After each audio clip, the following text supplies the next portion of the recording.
the tournament. Not even at Briar tournaments? No, we have, but I'm saying not with him as Shaunik's partner. Oh, okay. Maybe against him and Nisha. Him and Nisha in tournaments, yeah. Long waited. Okay, unless one of us in the room is secretly also a judge, we are gonna have to start a little late. It's time to review myself.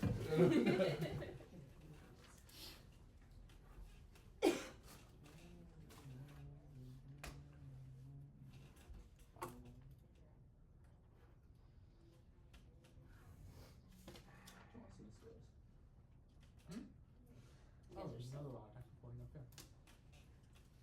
Oh, We've cute. got like 5 angles. That's two, but yeah. Probably so. Is there tissue in this room I could use? Maybe somewhere? Tissue? Yeah, Yeah, it's right over there. Everybody has it. Slide that. Whose job is it? Oh, sure. Here's another good one. And then this is what I'm gonna be using to float. Is that okay with you? There's nothing written on it, I just wanna show. Yeah, we're doing the same thing with my paper. Sean, you gonna pass those tissues? Oh, yeah. I'm gonna need them later on. Wait, no, we're talking. You can talk. We are talking because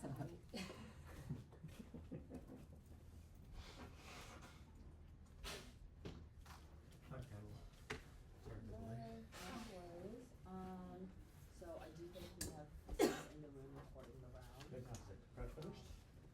yeah. And also spectators. Awesome. This is another one. Okay, and you said I could do all that. And just so y'all know, if I get up or get down, it's just to check the recordings. Great. Would you like us to get on with the instructions or? Just give me one moment. My Wi-Fi has also inconveniently gone out. No problem. Oh, I called Tab and they said there's nothing they can do in the Wi-Fi. Yeah. Thank you all so much for your patience. I'm sorry for the delay. Oh, you're all good. You're literally like 10 seconds after they sat down, so. The taking photos of cases are so much easier because they're all color coded. Yeah, okay. So I don't have to worry about which one's which. And we ended up doing the second motion. So that's the integrated post-work ideology. Yeah.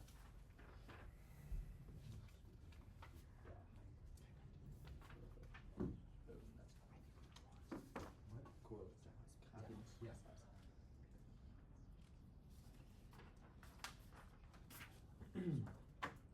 Okay, if we could get introductions just down the bench, starting with opening government. Yeah, Xander Deutsch from Menlo-Atherton is gonna be the first speaker for government.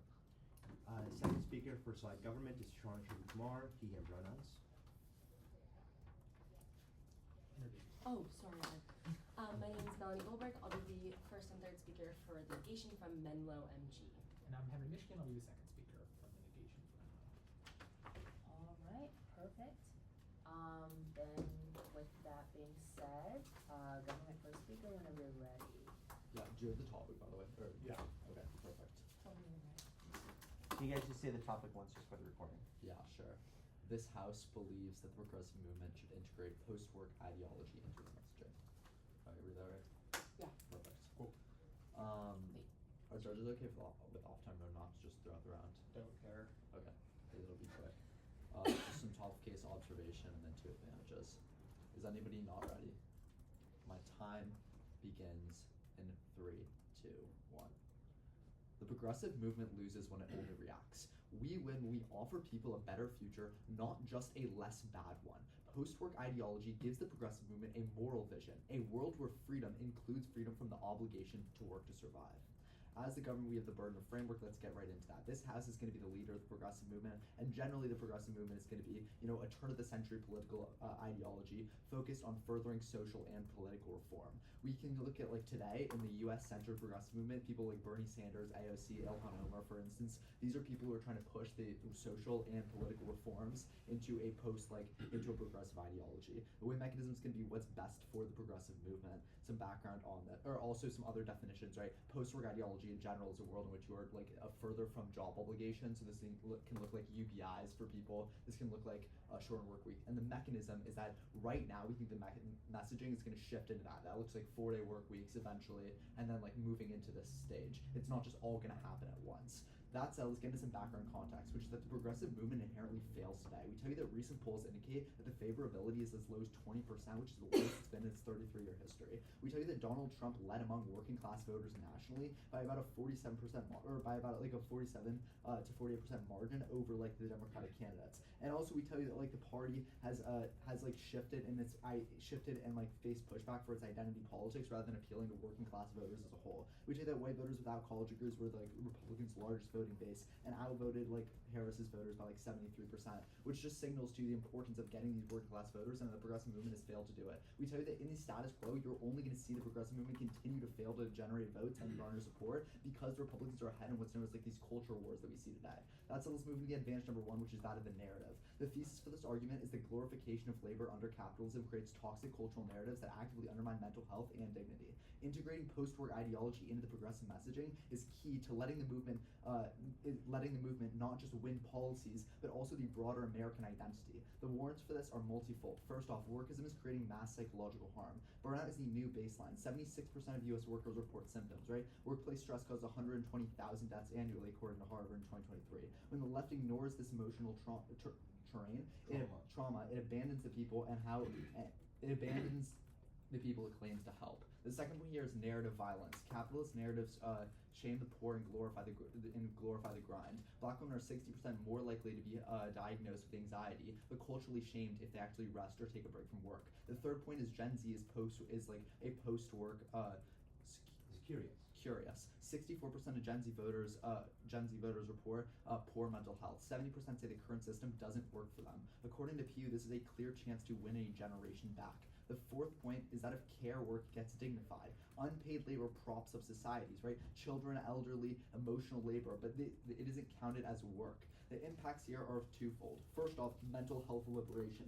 Messaging shapes reality. A study by Yale and by the Yale Psychology Foundation found that permission to rest lowered cortisol levels significantly. We tell you that overall there's a mental health liberation when people are free from the ability to work, generally because they don't have to deal with these stress-induced environments, which are going to cause them negative mental health concerns. The second is that progressive revival. It anchors policy and emotional truth. It's the internal link to winning everything else. We tell you that the progressive movement being able to capture this mental health crisis is going to lead to them being able to access tens of thousands more voters. That's ultimately going to be good for their base because now they're attracting voters who are not going to be having these mental health concerns. That leads me to my advantage number two, which is that of automation ground game. I repeat, automation ground game. The claim for this is that automation will displace millions of jobs across every sector inevitably, but the left is losing the culture war. Integrating post-work ideology into progressive messaging is the only way to prepare for the politicized backlash and win the long-term fight for labor relevance. The warrants are number one, automation isn't coming, it's here. We tell you that Goldman Sachs reports that AI could like eliminate 300 million full-time jobs globally in the next decade. This is over 25% of all jobs in the United States are considered at high risk of full or partial displacement as a result of automation. The second is that right-wing populism always is going to fill this vacuum. Every time an industry collapses, the far right exploits this people for their economic pain with xenophobia or scapegoating another group. We tell you that if we say we're fighting to save your job, then they will say we'll give you the dignity with that one. Inherently, Republicans are always going to win this culture war and the status quo. The only way to solve for it is by progressive messaging shifting so they can capture voter support and not lead to the scapegoating of other groups. The third point is that policy lays messaging, right? We tell you that UBI or a 4-day work week and job guarantees or are dead on arrival without cultural buy-in. So including this into the messaging means that you're then going to be more that means that then consumers and people are going to be more supportive of you when it actually comes.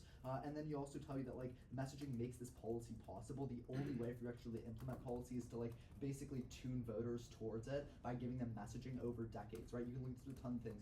Republican rhetoric on how immigrants are the problem in America is what led to them being able to pass these border policies and stuff like that. So rhetoric is always what's going to lead to policy and supporting of it. The fourth is that tech elites already enforce post-work ideology, right? Elon Musk famously says like there will be no jobs in the future, and it just signals to you that the elites who actually run the industries also see that this automation transition is inevitable. We also tell you that the fifth point here is that automation without policy harms marginalized people first. We tell you that because women and people of color are overrepresented in retail administration and service sectors, which is the first to get phased out as a result of automation, Democrats need to be able, or the progressive movement in general, needs to be able to get to these voters, because, or else they look like they're not actually helping their most active group. And it's an active abandonment of these people if they don't tune into them.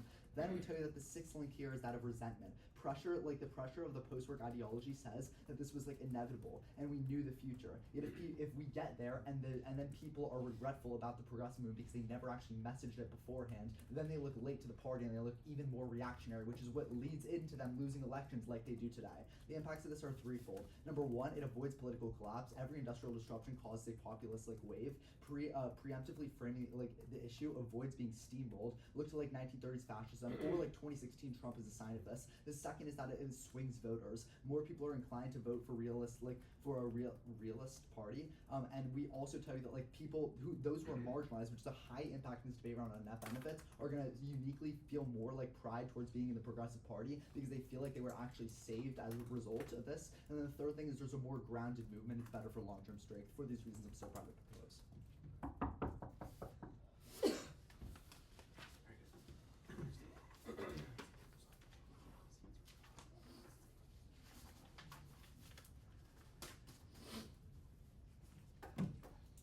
Okay, Wait, not one sec. there you go. Don't lose too much time on these caveats. Okay. Okay, third quick off timer on that really quickly. Top of case, 3 disadvantages, case in their case in order. Is it 3? Yeah. Okay.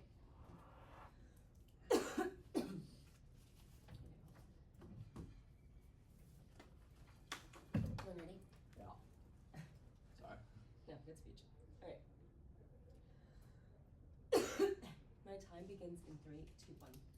Hello, my name is Menlo and I strongly negate the resolution that was previously stated in today's debate round.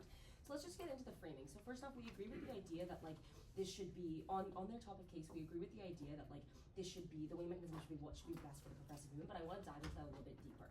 Basically, right, like progressive movement wants to use messaging to help them gain the most followers possible and win elections. So basically, whichever side helps them do that should get your ballot. All right.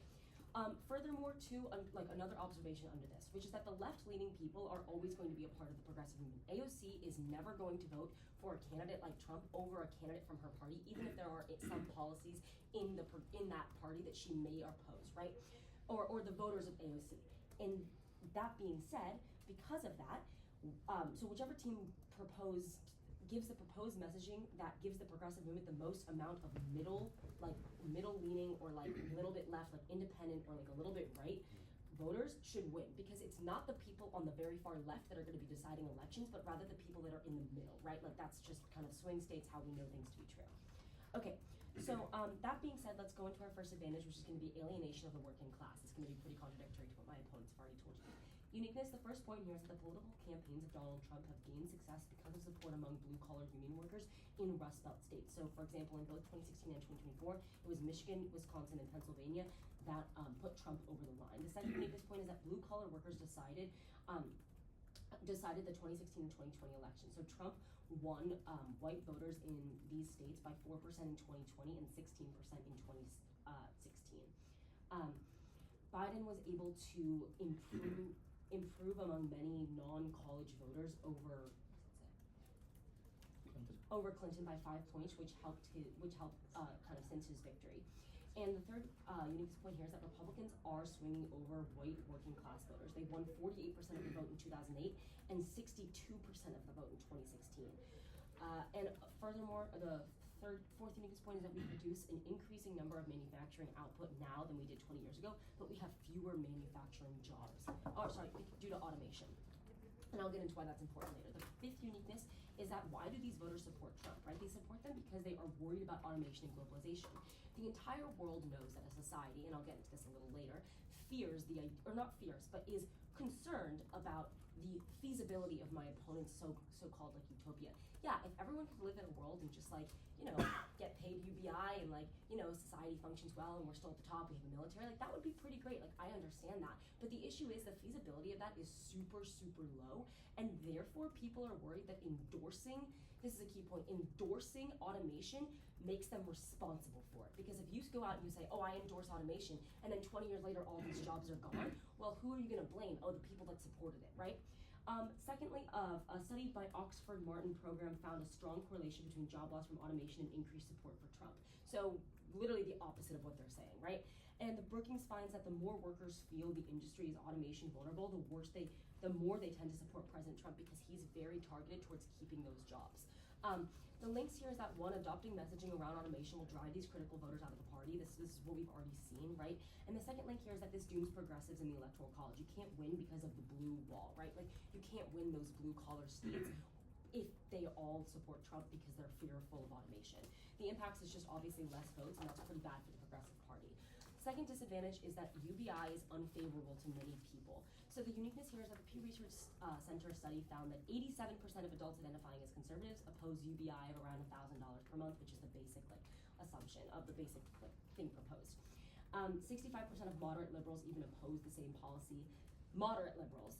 78% of Republicans leaning independents oppose UBI, and even 33% of the Democratic Party opposes the policy. So not only are the Republicans strong against it, not only are middles strong against it, but even a significant portion, a third of Democrats are against this policy. So why would they think that's going to be favorable towards gaining progressive votes? It's not. The second uniqueness here is that UBI is just simply bad, i.e. why is this unfavorable? What are the Republicans going to say? It's not as just the progressive movement's going to put out this messaging and everyone's going to ignore it. No, the Republicans are going to come out back. They're going to say, here are the problems. Here are the two problems that we're going to talk about. The first one is there are extreme cost concerns. Even $1,000 per month is $3.1 trillion per year, and 57% of Americans said that reducing or taking care of the debt of the national debt is a top priority, which means that if we're spending an additional $3.1 trillion per year on UBI, many Americans, almost 60%, are going to be very concerned about this, right?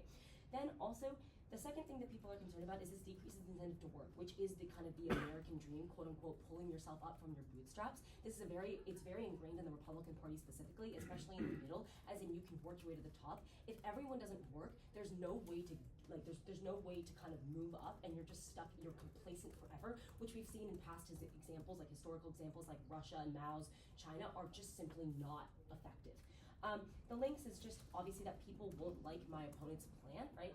Like if they're not gonna enjoy the messaging of like, oh yeah, UBI, because they're just afraid of the costs. They don't even like UBI as a policy in general, and Republicans will come out with backlash. So therefore they're not gonna get voters. Again, another reason why this is bad for the Progressive Party. The third argument is that this is just unrealistic. So basically yesterday after the utopian versus dystopian literature topic, my friends and I had an argument. We discussed whether or not we believed this was a good topic because we decided that utopian literature isn't a real thing. There is no book that you can pick up and decide it's perfect. But my opponents seem to disagree with that because they are arguing for a world in which everybody gets food, water, money, is happily living their life, but they do not work. Have you ever heard of a society that has ever been able to accomplish this? And I propose that my opponents try and provide you with one historical example of this. It doesn't work. Not because no one's ever thought of it. Of course, we'd all love to live in that utopia. But just like me and my friends agreed yesterday, these utopian, almost protected. No, I don't have time. Sorry. Just because they believe that this would be a good thing, maybe I believe it too, doesn't mean it's actually feasible. And because of that, people will see that the worry is that the party is disconnected from society because if we live in a capitalist system, right? And basically when work is essential, this harms their credibility. Why would you vote for a party that basically thinks that the impossible is possible? Okay, now going on to my opponent's case. Going on to their first thing about favorability, complete turn this, right? You can cross-apply my first disadvantage, but working class is afraid, but the plan makes it worse, right? The first advantage is upon the narrative. They talk about how workism creates mass psychological harm, but while this might be okay, sure, but not working and being starving, I would contend to you creates more harm. And the idea that my opponents are going to be able to just message this and then basically solve it is probably inaccurate. Then they talk about how it's mental health liberation. That's only true if you buy the links to the fact that it's only possible benefits if people believe the messaging, which I already contended to you. You probably don't believe that everyone's just one day gonna wake up and have money, work, food, water, a life, a filling life, and just not have to work for it. I contend that's probably not realistic, so people are not gonna benefit from that.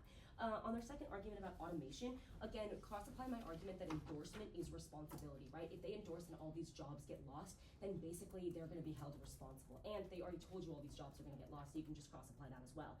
Then they talk about policies implemented by messaging, but reminder that this has to be implemented only by feasibility as well. And I've already told you that it's really unfeasible, especially in the current House and political system we have. Then on marginalized people, and then on the swing voters have the realistic vote. Again, you can turn and cross-apply the DA3. They literally tell you that swing voters are the ones that give you the best vote. So for all those reasons, I urge the most decisive vote for the negation. Thank you. Great speech. Order is going to be some top of case framing, the neg as it was read, and then the app. Can you hit those two, please? Yes. Alright. Alright. Good idea.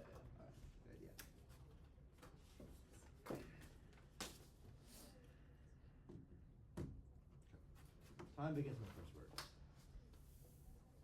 To the point in which the negative reads uniqueness for the affirmative, saying the status quo is failing, the status quo is bad right now, you can probably buy with marginal offense or with reasonability as a judge that voting negative doesn't ensure the political parties, the progressive, is able to win anything. Thus, by casting a vote for the affirmative, but for the negative, you are changing the world of the status quo. You can look to the world of the read uniqueness where Trump is winning all the votes, where the Progressive Party is failing, and it's a try or die for the affirmative. Then, on the top of case framing, yes, extend the weighing mechanism of like best for the progressive movement, but also note that this is messaging, not actually policy. What we mean by this is not saying we're going to implement 4-day weeks, but the actual motion says to message, which probably means that you don't actually have to implement this, but you have to say, okay, we believe that we can look into this in the future, like this is probably a good idea. Also, it isn't just limited to UBI. This means that we are like, for example, just post-hoc ideology is a general concept that automation is coming, will replace a bunch of jobs, and we will have a bunch of like security programs in the future to make sure that you'll still live a good life even if you aren't employed. So this could be like for example, increased social security benefits,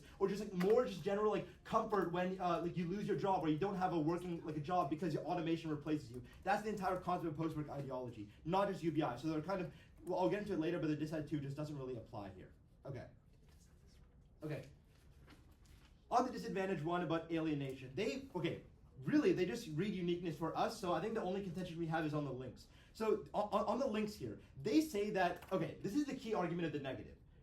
First, that if the Progressive Party endorses post-hoc ideology and then fails to deliver 20 years later, people will be like less likely to vote for them. There are a couple of responses here. First, we say that they can see this works in the short term. That means that the Progressive Party is able to actually get in power in the short term, because that means it isn't verifiable in the long term. Therefore, their only impact is 20 years down the line, they'll be like mad and frustrated. But to the point in which the Progressive Party can do other things to make up for that, that probably means when the Progressive Party is able to win and get power in the first place, they're able to actually turn more votes than side negative is able to do. Thus, we are better for the Progressive Party, because even it's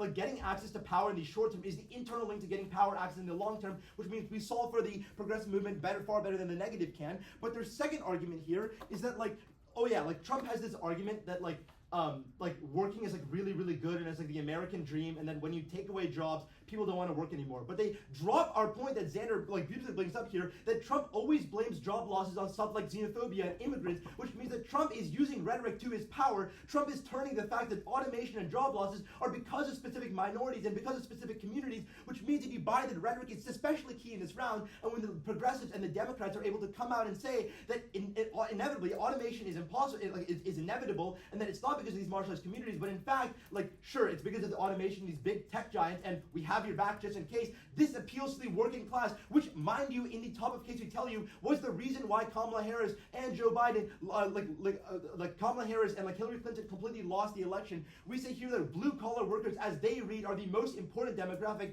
and insofar as we guarantee them jobs, guarantee them a right to live, or more and more financial stability, that probably means they're more supportive of the Progressive Party. There are a couple of warrants here that I've actually prepped in prep.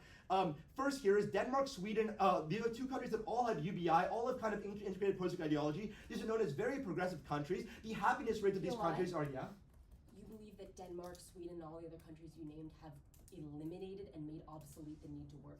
I never said that. If you integrate post-work messaging, it probably means that it's a deviation from the status quo a little bit more. Maybe like not everybody gets UBI, but maybe certain communities, if you qualify for UBI, you might have to demonstrate financial need like you have to do for colleges. That doesn't mean, like, we'll get into the UBI contingent later, but suggesting we're going to give every single person a UBI is like actually ridiculous. UBI usually comes with a constraint, like i.e. you have to demonstrate some financial aid, or you have to demonstrate some financial need. That means some variation of UBI you can probably buy, maybe not the totality, but some form of that is going to be good. So you can buy the Denmark and Sweden that have implemented more post-work ideologies, see higher happiness rates, and are just better countries, and their country actively vote for the progressive leader every single time. Their country actively votes progressive policies every single time, which proves to you that progressive policies work when they're in power. But the second word I want to give you here is that 4-day trials in Iceland, UK, and Spain showed that when you integrated post-work ideology and integrated stuff like UBIs for it was, I think, a 4-week trial for 4 days each week, it showed productivity increases and showed that more people were likely to vote for liberals after, vote for progressives after this whole 4-day trial worked. And this proves to you that messaging precedes policy and voting actions. Messaging is what shifts voter support. So they read all these things about how. Yeah, exactly. Messaging is what shifts voter support. Inevitably, we're saying that if you were to guarantee, because like if you just think about the comparative here, side negative advocates, they can see the automation is coming. Now, if you're in the working class, you're like, okay, automation will replace me. Now, am I going to vote for a world where I have no benefits or I have some benefits? That is the role of the government. That's just simply the comparative exists. If you just gut check this, we say that more people are likely to vote for a world where they're guaranteed more benefits in a world where automation is inevitably to replace them. They concede this in their own uniqueness here. And then, extend the 300 million jobs to be lost by 2030, cross-play that to their disadvantage one about alienation.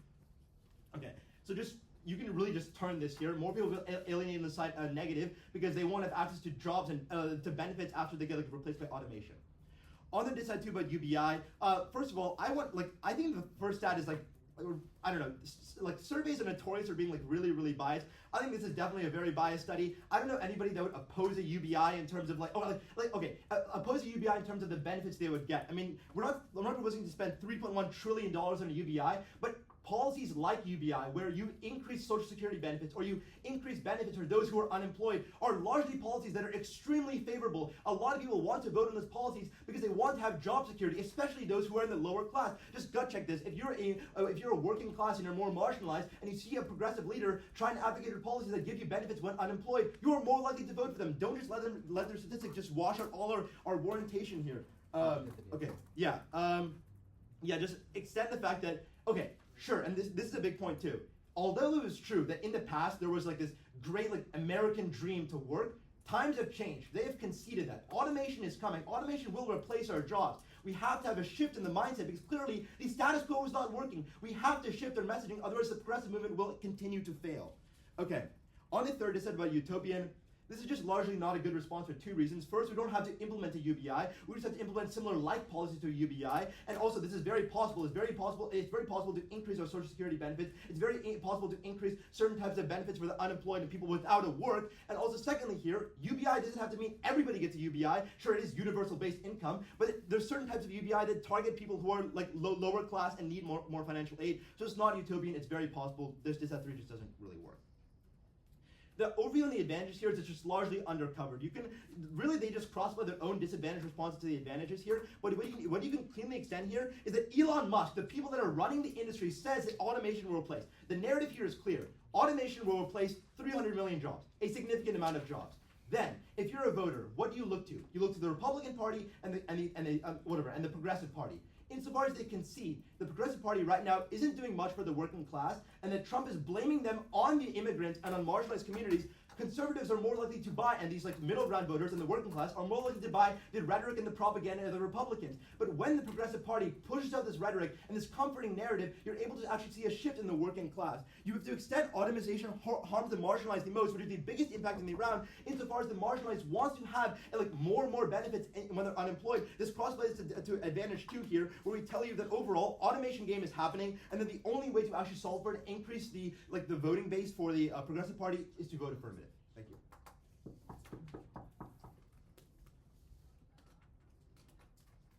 Okay.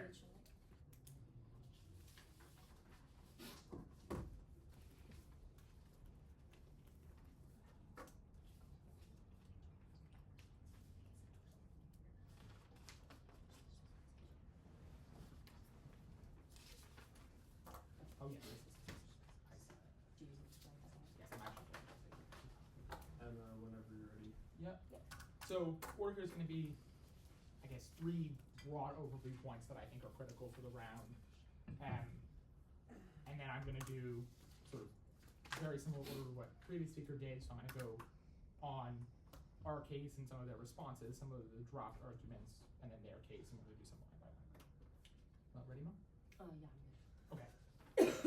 With that said, I'll start my time in 3, 2, 1. Begin. The first overview point here that I think is really critical is that their side of the aisle defends automation. In other words, a post-work future inherently depends upon the idea that automation alone without human labor can generate enough economic productivity to support the entire society, right? In that sense, their entire sort of vision for the world depends on the preeminence of automation. That brings me to the second overview point, which is really critical. Americans do not believe that automation will replace them. Remember, this whole round is about messaging. They can convince you that automation is inevitable, but Americans don't believe that. Americans have not yet and do not want to resign themselves to the fact that they are just going to become irrelevant and replaced by a machine in 10, 15, 20 years' time, right? People really, really hate that idea. That is why they voted for Trump. That is why they love his tariff policy. Now, we can sit here and, on the coast and in universities and say, oh, his tariff policies are economically harmful. But people who are, white-collar working class voters, blue-collar working class white voters in Rust Belt states do not care about that. The reason they like Trump's tariffs is because they think it's going to bring their jobs back, because they think it's going to push back against automation, right? That this is the critical premise of this whole round. They tell you, their political vision is, as progressives, we need to go out and say, look, automation is inevitable, you're going to be replaced, you're screwed, let's come and just, give you a little money on the side to keep you supported while your job goes away. People don't want that. People want somebody who's going to come and say, here are the 5 solutions for you to keep your job, for you to advance. Americans aren't like people in Denmark and Sweden, right? Americans, I think there's a famous quote about this country that everybody says they're a future millionaire who just hasn't become rich yet. Like, people in this country are, generally speaking, politically quite ambitious. They're politically more conservative in the sense that they don't like this idea that we just want to have a sort of stagnant government-supported society. They like the idea of rampant economic growth. I think, especially white-collar blue-collar white voters in Rust Belt states feel sort of very strongly, in my view, that it's very important that we keep around their jobs, their livelihoods in these mines. Okay, I think they read a few warrants here that are kind of silly. So they say, Denmark and Sweden love left-wing politicians. I tell you that that's just not true. Both of those countries have actually elected right-wing governments and are swinging to the right. They tell you there was a 4-day trial in the UK that found that this messaging was very politically popular. Or I'm sorry, there was a trial that found that their policies were extremely effective in the sense that reducing the work week made people happier. Again, I tell you that has nothing to do with political messaging. Remember that the probability that they may do short-term layering themselves, and the probability that in the short term the Democrats or progressives are going to win a bunch of elections, even if you buy everything they say, is very low. Therefore, we're talking about messaging, we're not talking about the actual effectiveness of the policy. Okay. All right. Then they say, okay, they just read, Melanie reads you a bunch of warrants that basically tell you, this is really a political disaster because people really don't like this idea that we're going to have heavy-handed government programs, like basically high taxation and high government programs to provide a basic level of support to everybody in society. People really don't like that idea. Sean just gets up and says, okay, it's biased, with sort of no substantiation for that argument. I tell you that the fact that she says it's biased is not a sufficient reason to discount the whole warrant, especially it's Pew Research on warrant, especially the fact at the point she reads you 5 warrants that say the same thing. Okay. Briefly on their case then, a few things to point out here. Number one, they drop, I think, the most critical concession in this round, which is Melanie's argument that if Democrats defend automation, and remember that they are doing that, I read you that as my first overview point, then they are going to be viewed as responsible for the resulting job loss for automation. Here's the sort of basic analysis on automation. Automation, sure, it is coming, right? It is coming. But it is pretty far off, right? Even the number they read you about 300 million jobs in the next decade isn't a substantial part of the global workforce. Yes, it is. It's a decent number of jobs, but it's not like everybody's going to be replaced by automation in the next decade. What does that mean? That means automation is the point at which automation can fully replace human labor and generate enough economic productivity to support the entire society is pretty far off. But in the short term, there are going to be a huge number of job losses. Right? Now the question is, how are the political parties going to respond to those job losses? Melanie tells you that what happens if we adopt their messaging strategy and those job losses all happen. Well, the Democrats are going to be viewed as responsible because the Democrats are endorsing this idea that we should replace all human labor with automation and then use that productivity to remove the burden to work from all people. Right? And with that, the point at which that's conceded, that probably functions as a case turn to at least their entire second advantage. Okay. Now, I want to make some arguments about the status quo. Yes, the status quo is bad, but I also tell you that the status quo is like uniquely improving, right? So I'm going to give you a few laws on that basis. Number one, like there have been plenty of there's sort of tons of news headlines about how Bernie and AOC have been going to all these rallies in Colorado and the southwestern United States and getting enormous crowds, right? I tell you that means that like people are like looking for alternatives to Trump. People really don't want to support Trump in the status quo, right? There's an opportunity here for progressives. Two, I tell you that you see that like in the recent elections and the judge election and the judicial election in Wisconsin, you know, pretty progressive candidates are being elected. Trump is losing his very high margins that he had in the election in Florida and some of the House races that are going on there to fill seats. Yes, Republicans are still winning, their margins are smaller. I tell you that all this means that there is a unique opportunity right now for progressives, and they are going to burn it all if they have sort of very pie-in-the-sky policies like the kinds of things that they're proposing. Now, and I tell you to cross-apply my partner's argument about like unfeasibility on that basis. Now, let me make some analysis about like how politics works in the United States. I tell you that they tell you that like the reason Republicans are winning are because they're winning on culture wars. I tell you that's actually the opposite is true. The reason Republicans are winning is because Republicans appeal to people more on basic economic issues. I tell you that by polling, the most important reason that Biden lost in 2024 was because he was perceived as responsible for inflation, right? And I think the problem is in many of these sort of Rust Belt states, Democrats are not perceived as having a good, feasible answer to Trump's policies. At least Trump has a policy that people think will work. Trump has the power to put on tariffs. It might not work, but people think it will, and that is what matters, right? People think it is going to bring their jobs back. People think it is going to reshore manufacturing. Look at all of Trump's messaging on that issue. That is how he won the 2024 election, right? I tell you that like this is not an alternative. This is not a feasible alternative to that. White collar blue class voters in these states are not going to buy that like replacing all of their jobs with automation and then giving them UBI in 25 years is going to be a way to improve their quality of life. They're going to keep defaulting to the same kind of conservative politics that they already have. Cross-apply my partner's warrants links that like there are studies that find that the more people feel their jobs are at risk of automation, the more likely they are to support conservative candidates. Why is that? It's for two reasons. It's one, because Democrats don't.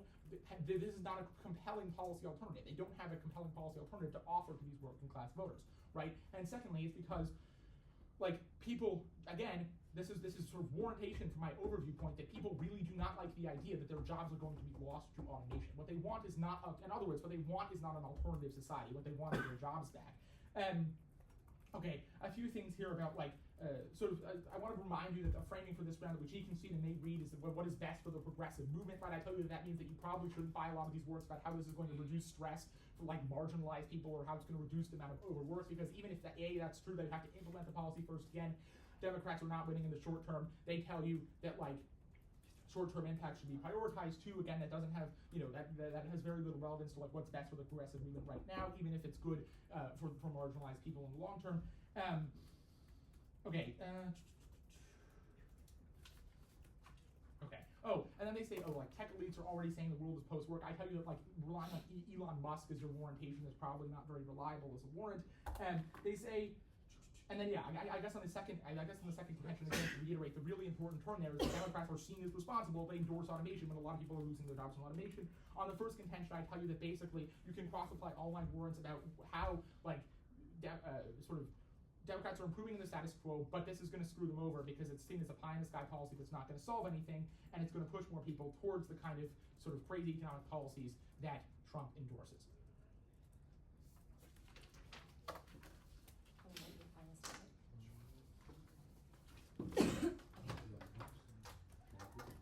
I don't know how you guys are flowing, but I would focus on a new sheet. It's a voter speech, so I'm going to kind of just not be all over the place, but it's just like very clear voters. Yeah, okay. My time begins in 3, 2, 1. Both teams fundamentally at the end of the day agree that this round comes down to which side gives the Progressive Party more voters. That is what you're casting your ballot for. So at the end of the day, what are we looking for, right? They've already conceded my framing at the beginning of the round, which is that the left-leaning progressive voters are always going to vote for the progressives. So what we're really looking for is those blue-collar workers. Which side, which appeal provides those blue-collar workers the most amount of actual, is going to persuade them to vote either side. Now, how do we determine what's going to work? Well, we should probably look at history first. My partner and I read you all these statistics, and not just statistics, but it makes sense, right? These people do not want their jobs to go away. They do not believe that $12,000 a year is going to be a sufficient replacement for their entire livelihood, right? Like even in these lower class, Point of order, stopping time. The argument that a UBI is not sufficient income for a job is a new articulation in the LOR when the articulation about UBI was that it was too expensive for the federal government. 3.1. No, what I said originally is that it's one, too expensive, but then it doesn't work because people still need to work. Yeah, It was it's 12, 2 I don't know. points. That I just think it's a little. Discretion, Yeah. continue whenever you're ready. Okay, my time will begin once again in 3, 2, wait, sorry, where was I actually? What was I talking about? Sorry. I think this argument gives you no chance.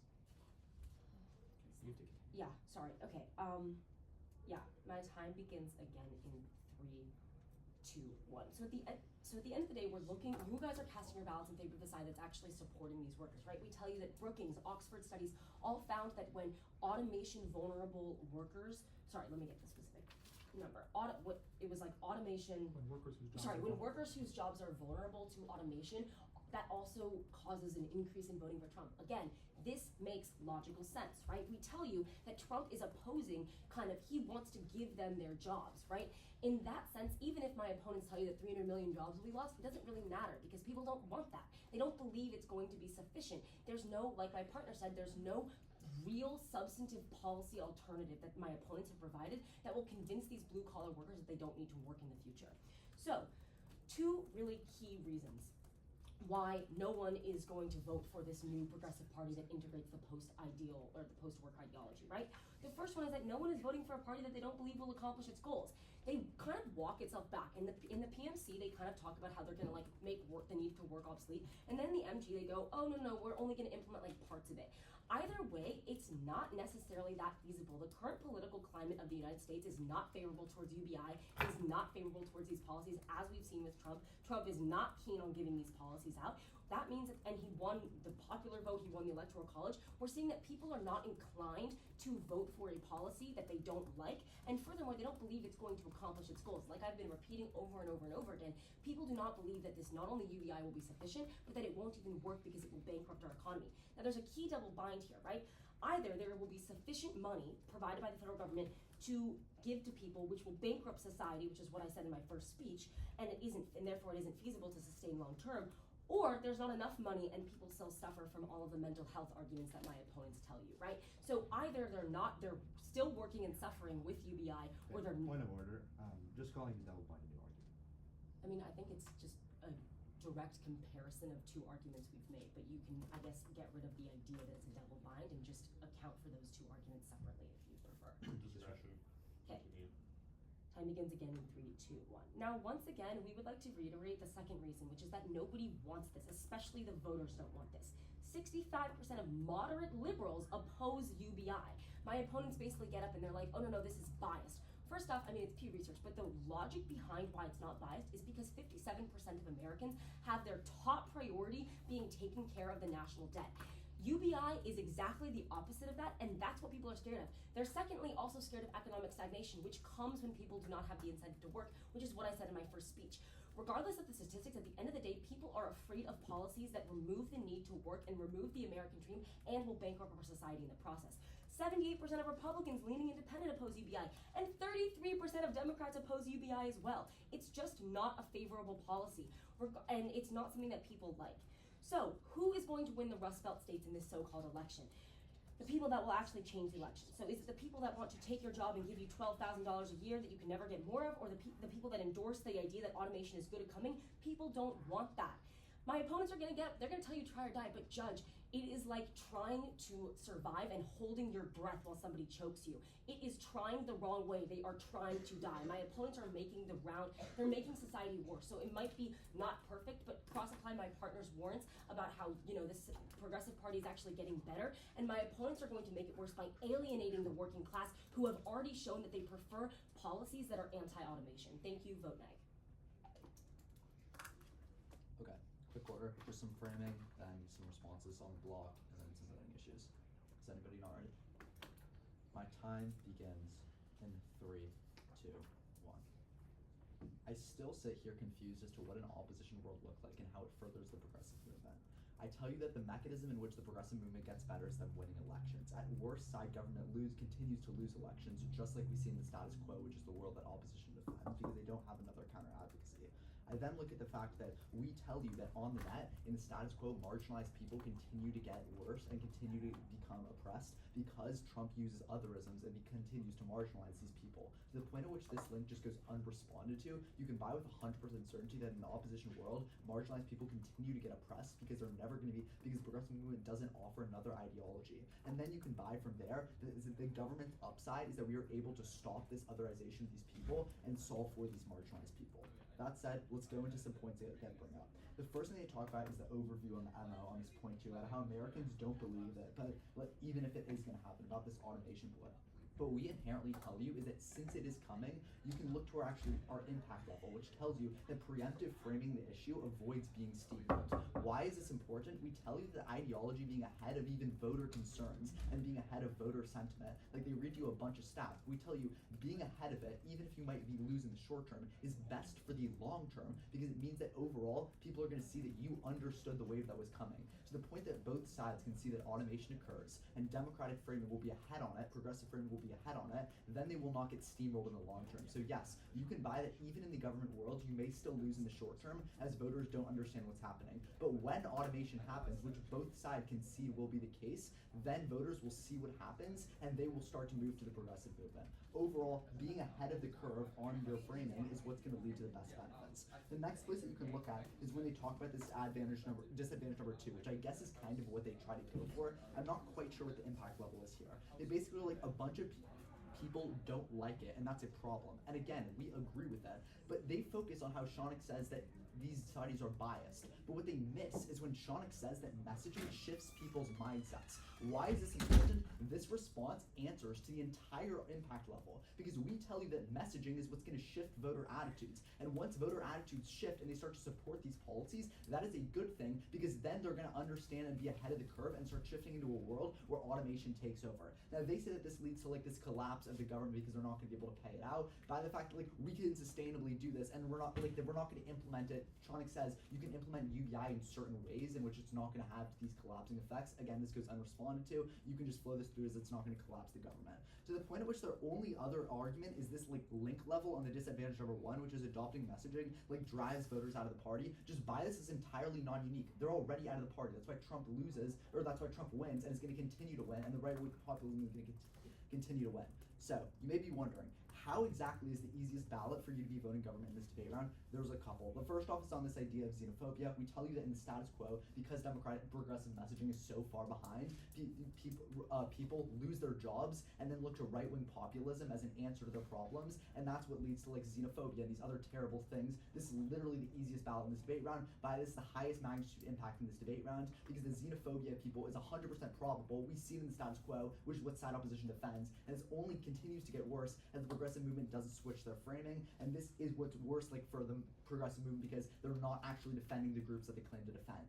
Then the next impact level that you can look at is the idea of losing marginalized voters. This is also super important. Shonik extends the entire advantage to 1, and what's important here is this idea of the 5th link, which basically tells you that what's going to happen, or sorry, the advantage 2 is the 5th link, which tells you that automation affects marginalized people first. And to the point that marginalized people are going to be losing their jobs first, which both sides concede happens, and they're going to shift to the progressive movement inside government's world because ideologies. So marginalized people are the blue collar workers Yeah, as well. these marginalized people are also the blue collar workers who are going to lose their job. Again, this tells you that if the progressive movement is Here, ahead, stop time. Yeah. The articulation that the marginalized people with your contention references are the same are the same people who are Warren's on like blue collar workers and Rust Belt state references is a new one. Which is like the lower income people. Okay, like sure. this is the response you're making.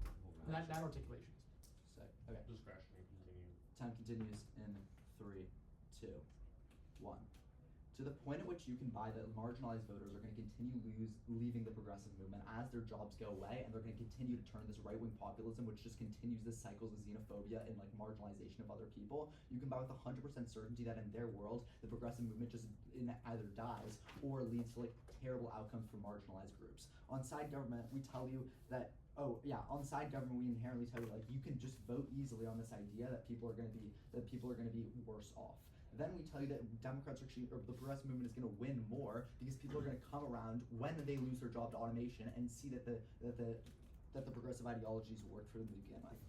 Gen Z. Yeah, they also they also concede this idea of like Gen Z voters saying that like this is like inherently that they face stress from the workplace, and this is going to lead to them wanting these benefits. Side opposition offers you no benefits once you lose your job to automation, but side affirmative actually does in any sort of marginal form, which provides you a better quality of life than that of opposition. For these reasons, I'm so proud to affirm. Thank you. Yes. We'll head outside. You don't need to go out. I don't need you to go outside. If you care, they can. But Oh, I mean, Okay, I'm- we were just gonna go outside. Yeah, it's Just to Alright. talk, Like, yeah. family friends.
want to give your RFP first or should I? Yeah, sure. I'm gonna do that. Yeah, that's fair. But that's their side now. Alright. Well, that was great. You all were wonderful. We have a split. The opposition judge is going to explain himself first, and then I will explain myself. I voted for the government. Okay. First of all, congratulations. Both teams were phenomenal. It was a very close debate. Definitely the best one I've seen all tournament. I will say, I think for a good chunk of my deliberation, I was leaning towards voting for the government team. But I do think that what ended up really winning my ballot was specifically opposition's arguments that at this point in time, in this political landscape, integrating an ideology that may not seem feasible to your average voter who, probably worried about gas prices, probably worried about egg prices, the stock market. Integrating post-work ideology in this moment in time, given, unfavorable statistics, unfavorable polling, is just not the way to proceed in terms of moving forward. And I do think it's interesting because when I read the motion, I did not, the progressive movement and the Democratic Party are two very different things. And I think that was something that did get lost in the multifaceted realm of this debate. So I think because the debate shifted towards this progressive movement being the Democratic Party, being these progressive leaders who are politicians in nature, who are the ones making our policy, like AOC, even like Bernie Sanders. These are still people in the Democratic Party. Because that definition shifted, that's I think what pushed me to vote towards opposition. I think the progressive movement itself, if government were able to make that argument about the movement being not just the Democratic Party, but leftists in general, I think my vote would have looked very different. But I think given the political landscape, opposition did have the upper hand there, specifically because of our current working class and what their needs and wants are not going to be aligned with the government vision. The other thing that I think I was really, played a significant, a lot of my energy was spent there just trying to look at what this looked like was government proposed in their first speech that this post-work ideology isn't just the end goal of UBI and not working because of automation, but the process to get there, through which we see things like advocating for 4-day work weeks, for greater benefits, in the short term while we reach this long-term goal. And that was something that I think as the debate went on, less and less engaged with. But I think in the short term, especially if we are to talk about implementing these sorts of ideas in the current time and day, would have been more strategic to focus on what are we offering the voters right now and not just baiting them with a carrot and a stick 20 years into the future.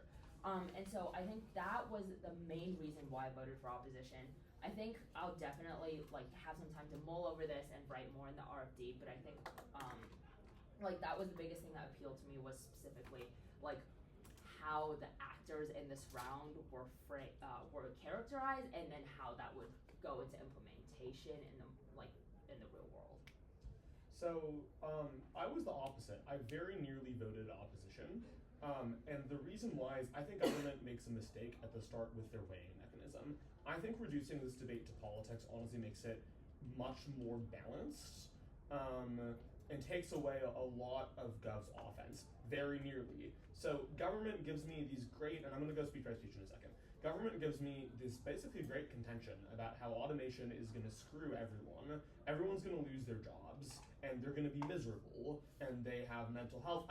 The mental health thing is interesting, but honestly, I think you can just point out that people are going to lose their jobs, and then they're not going to be able to feed their families. And what happens to them? They get screwed, right?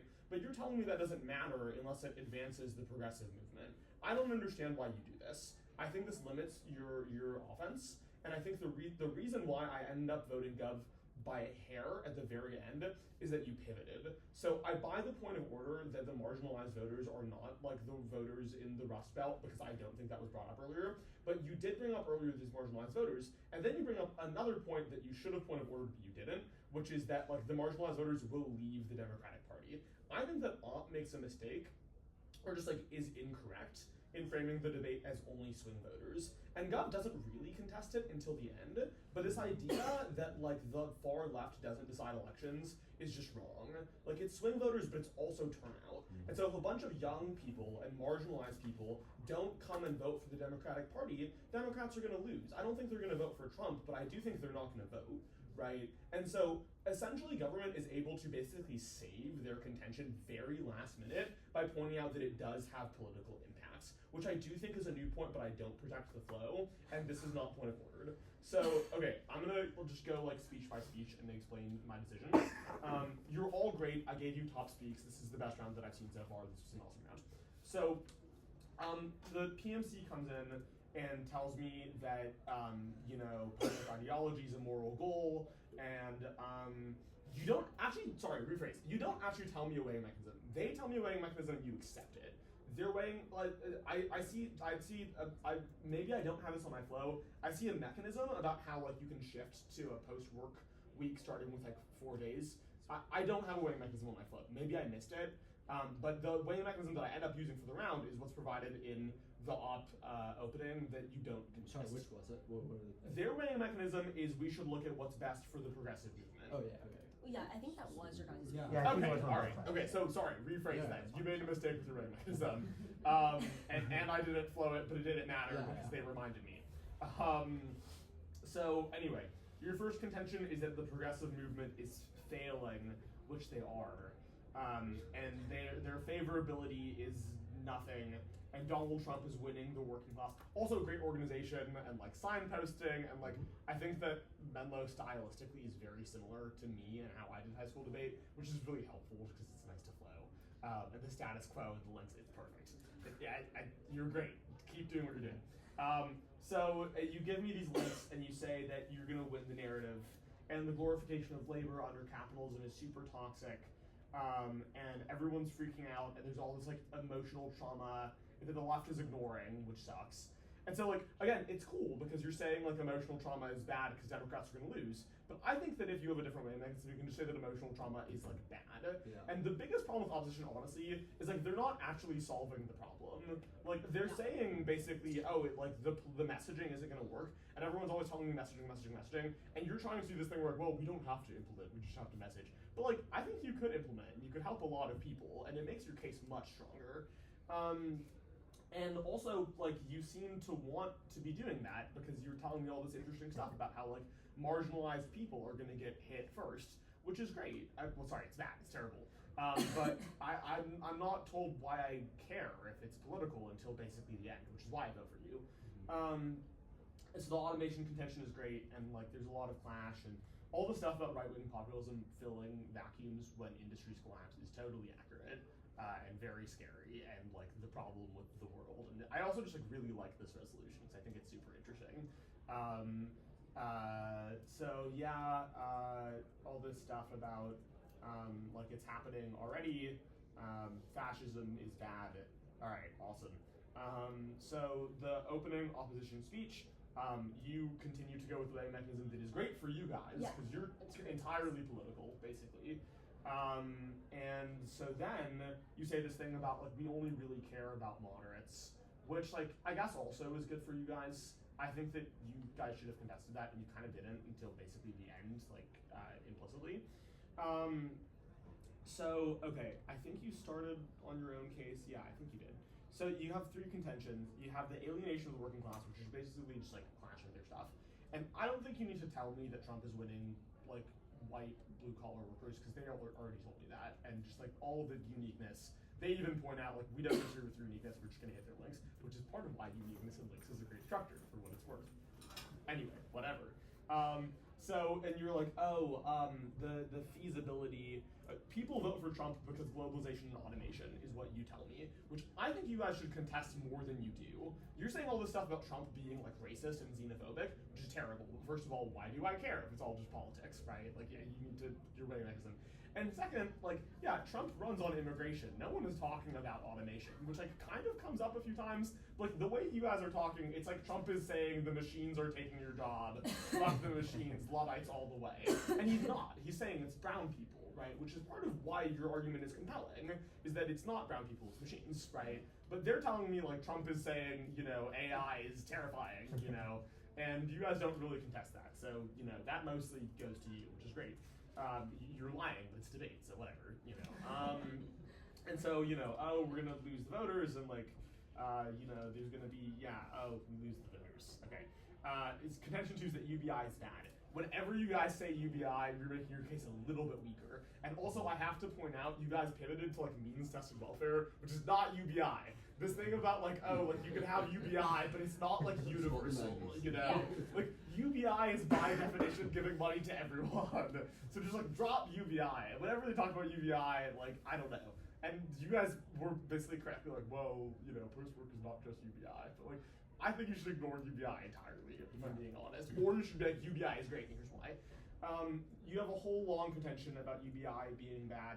I think I should have pointed out that Americans are clearly not worried about the deficit, but you don't. Like, wherever you got the stat about, like, everyone's freaking out It was about Pew Research. the national debt. I don't give a shit about Pew Research. National debt. All right, listen, if you ask a regular voter, hey, are you worried about feeding your family or the national debt? They'll be like, well, my family, you know. I think Like, debt pulled up like 12% in terms of concerns last election. yeah, no. It's relative to other concerns. A lot of these voters. It said it was a top priority. Yes, that doesn't mean The top priority, the list of 50 top Yeah, priorities. a lot of voters, if you ask them what's a deficit, they won't be able to tell you. Like, I think you guys should have contested this and you didn't. Whatever. You guys said it, you're lying, it doesn't matter, it's fake. You know, okay, great. I think the utopian contention, I agree that it's weak. I don't know, like, I kind of understand all these, like, basically feasibility arguments, like, at the very end, you tell me why it matters. But for a lot of it, like, I don't know, like, I don't care if it's utopian literature or whatever. Yeah, everyone's telling me it's just messaging, right? So who cares? You tell me at the end, like, it's not feasible, and voters don't vote for what's not feasible, which I also don't really agree with. They don't really contest that, but, like, clearly voters, like, are stupid. Like, sorry, it's not voters' fault that they're stupid. They don't get good education, and we should have more of an emphasis on civics, but, you know, the country's fucked. So, government case, you clashed their first contention, which is good, and the plan makes the working class more afraid, which, yeah, I believe it. And so, okay, not working and starving is more harm. Messaging and then solving is inaccurate. People have to believe the messaging and people won't believe it. Yeah, I mean, this makes sense. Like, I think you guys have kind of a contradiction, which I wish you guys had pointed out, which is that, like, it's like the racism thing, where it's like, oh, the brown people are scary and bad, but also, like, they're weak and foolish, you know? Like, what you're saying here is that people, both Trump is running against automation, and also, like, people don't believe, I guess, in automation. It's a little confusing. Mostly you're saying that people just, like, don't want automation to happen and believe that it can be stopped. But, like, there's this other narrative throughout the debate that automation just isn't being talked about, which is, like, a different thing. Whatever, the contradictions have been pointed out. Endorsing automation is taking responsibility is probably your guys' like strongest point, which is that, like, you know, yeah, it's true that it's gonna happen, but in the short term, people don't want it to happen, and people are stupid and think that their jobs can be saved, right? And so, you know, you're basically, I think you're doing a good job of framing government as being pro-automation, when really what they're doing is, like, being automation aware. Anyway, so turning swing voters, blah, blah, and automation, and everything's great. Okay, MG, sorry, I'll move faster. So it's great to point out that they're just reading status quo, because they are, and they don't solve the problem. And again, if your weighing mechanism was different, I think this would be stronger, but whatever. They're not changing the existing world, and Trump is clearly winning, and try or die, whatever. Great, awesome framing. So you kind of like walk back your UBI stuff. Again, just like drop the words UBI and be like, we're gonna help people, you know? Okay, you extend your minorities point. I don't see why this matters until you tell me at the end why it matters, because politics, why do only politics matter? On the opposition case, works in the short term, but this is a long term, short term we get into power, and then long term we solve things, which I think is reasonable. And I think it's like pointing out, like, well, you know, maybe they'll, punish us if 20 years in the future, automation is still killing their jobs, but if we gave them like a social safety net, maybe they won't punish us because they'll be fine, you know.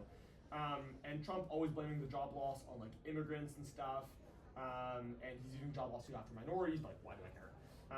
And the stuff with Denmark and Sweden is great, and the stuff with pointing out that like polls are meaningless is great, and then you give me like a poll from Iceland and UK and Spain because you know. Messaging shifting voter support, this is great, this is good stuff, you continue it in your rebuttal, and it's basically pointing out like, well, statistics change. More people alienated by awesome, surveys and tourists being biased, whatever, the bootstrap narrative has changed. Yeah, I believe it, and I think you point out the fact that like Trump has changed the bootstrap narrative by basically making it like a victim's narrative. And we don't have to implement, we just need similar policy. Again, I think you should be saying that we are implementing it, because I think helping people is great. Okay, MO, awesome speech. Squo solving is really important to point out, and I wish that you had done more to talk about it in rebuttal, because it's really important. Yeah, basically, you're saying Squo is solving, and that the plan messes up the Squo, which is what you need to do as opposition, which is great, but this should have been coming out of opposition case immediately. And so, okay, like, people don't like the idea of automation, that's why they vote for Trump. You know, people like the tariffs because they think they'll bring their jobs back. Yeah, everyone's a future later. This is good stuff. We're different from Denmark and Sweden, you know, whatever. At this point where you said that blue collar white workers especially really want their jobs, and then you muttered under your breath, in the mines. I don't think you should point out that they're working in mines, if I'm being honest. Did I say I that? don't know if we said that. It's possible. Maybe you didn't. It doesn't actually matter. But like the point of what you're going to point out is a lot of these jobs totally suck, and like it'd be great to not have to work the jobs, you know. And then you're like, oh, they dropped the responsibility argument, which like kind of they do, but like they're basically saying we're getting out in front of it. I think it's great to point out automation is a long way away, and 300 million. I think we should emphasize like this is international, and a lot of these jobs are not going to be in the U.S. And so it's kind of far off. Whatever. Squo is solving again.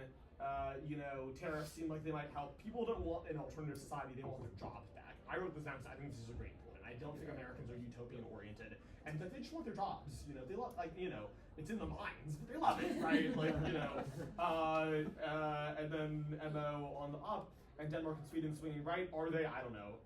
And the Pew, it's really good source. But also, we have a lot of warrants saying this is great, which, like, that's important. Yeah, you have warrants, you're fine. Okay, rebuttals, and then I'll be done. I'm sorry. Yeah, the op rebuttals are good. You point out your weighing mechanism, and people don't want their jobs to go away, and that's totally reasonable. And you know, you have a problem where, like, you're saying Trump won the popular vote, and also it's fine, and we're coming back, and we just wanted Wisconsin. Ooh, Wisconsin, you know, and you have Pew.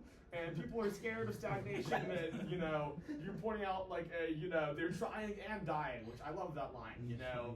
And so I'm coming out of this, I'm like, I'm pretty convinced by opposition. So the marginalized voters are getting screwed, but who cares, you know? And then Gov comes in and is telling me, oh, but the marginalized people, and I'm like, I don't care. Like, you told me not to care, right? Like, I just care about the progressive movement, apparently. But then you do this thing where you're like, well, they're gonna leave. And I do take your point of order, but it's still they get this new point in.